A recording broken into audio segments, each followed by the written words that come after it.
श्री साई नाथाय नमः।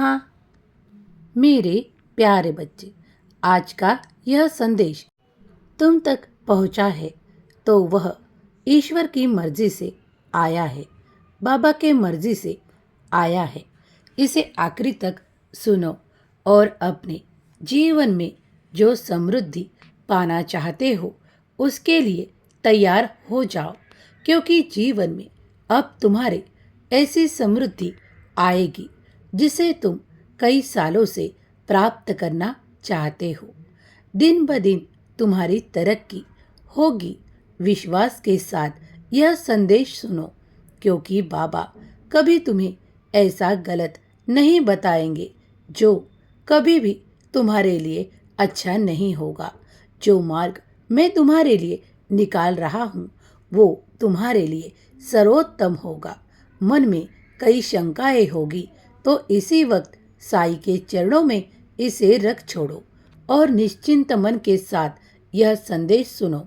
तुम्हारे जीवन में अब ऐसा परिवर्तन होगा जो तुम्हारे लिए सुखद अनुभव देगा और तुम्हारे जीवन का हर एक ऐसा प्रश्न जो तुम्हें आज तक बहुत सारे सवालों से घिरा रखता था, वो सारे सवालों का जवाब तुम पाते चले जाओगे।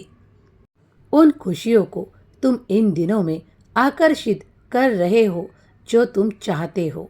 हाँ, इस ब्रह्मांड में जो तुम चाहते हो वो बार बार कहते रहो, और वो चाहते हो तो अच्छे कर्म करो।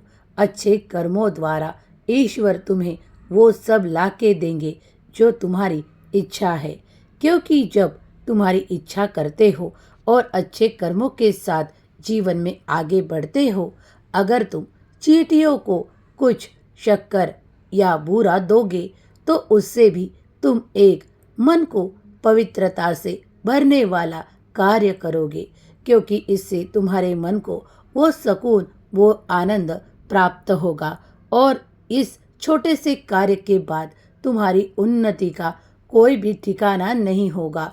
जो चाहोगे पाते चले जाओगे। अगर तुम्हें यह अनुभव करना है तो ज़रूर चींटियों को कुछ बुरा या शक्कर डालकर देखो। अगर तुम यह कार्य अगर 21 दिन भी कर लोगे और निरंतर करते चले जाओगे तो उतनी ही समृद्धि अपने जीवन में पाते चले जाओगे। अगर तुम्हें अनुभव करना है तो यह कर कर देखो। तुम्हारा जीवन समृद्धि से ईश्वर भर देंगे और तुम्हारे जीवन में कोई कमी या कोई ऐसी वस्तु नहीं होगी जो तुम्हारे पास नहीं। सब सवालों को ईश्वर पर छोड़ो और आगे बढ़ते रहो। अच्छे कर्मों के साथ जब आगे बढ़ोगे तो तुम्हारे जीवन में ऐसी ऐसी उपलब्धियां पाओगे जिसका तुमने कभी इंतजार तक नहीं किया। वो भी तुम्हें ईश्वर खुश होकर प्रदान करेंगे तुम्हारे अच्छे कर्मों द्वारा। 11 वचनों को प्रतिदिन पढ़ा करो। खुश रहो, तुम्हारा कल्याण होगा।